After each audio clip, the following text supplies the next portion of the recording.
Maria Giovanna Guarniera, vicepresidente dell'Ande, avete un fitto calendario di eventi in programma. Vediamo un po' di conoscerlo in anteprima. Le Ande iniziano quest'anno, lunedì prossimo, il 27 corrente mese, con un incontro che si terrà al Consorzio Universitario, dove si parlerà dello spopolamento del Sud e la decrescita economica. Questo è un argomento molto interessante che riguarda molto noi, soprattutto per quanto riguarda i nostri giovani.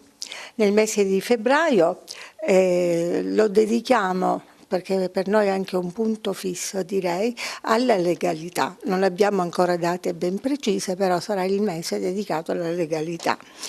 Marzo, un altro argomento attualissimo, tratteremo la Brexit e quello che gli sviluppi che hanno portato e che portano continuamente nella nostra società, nella nostra economia, soprattutto al sud.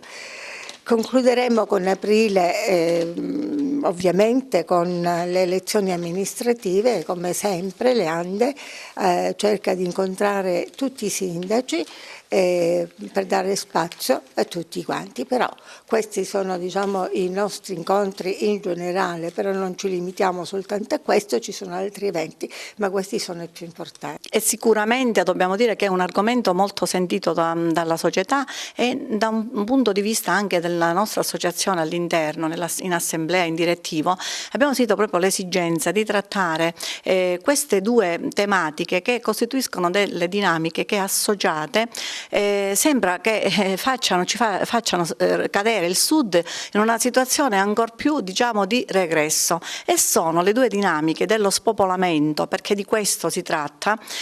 Quando abbiamo un dato che dal 2000 ad oggi circa 2 milioni di persone hanno abbandonato il Sud, il 50%, di cui il 50% under 34 con un quinto di laureati, significa naturalmente che è un fenomeno che può sicuramente essere definito spopolamento.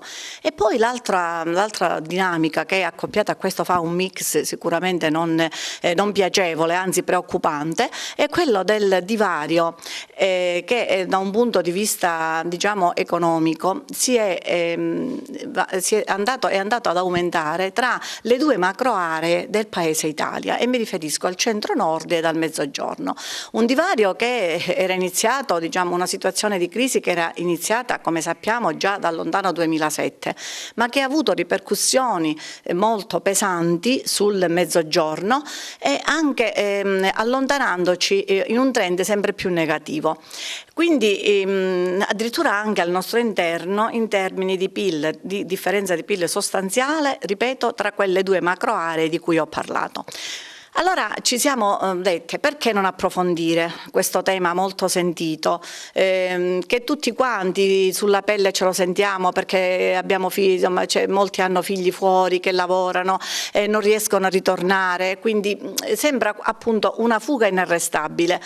E abbiamo pensato di chiamare un dirigente dello Svimez, appunto l'istituto che è l'associazione che si occupa dello sviluppo per il Mezzogiorno, che studia, ha proprio nel proprio statuto lo scopo di studiare, anche tra gli altri si capisce, le condizioni economiche del Mezzogiorno, ed eventualmente, sicuramente sentiremo il professore Delio Miotti, che è stato dirigente ma è stato anche presidente dello Svimez, parlarci della relazione 2018-2019, e quindi ci illustrerà in modo molto professionale questi dati.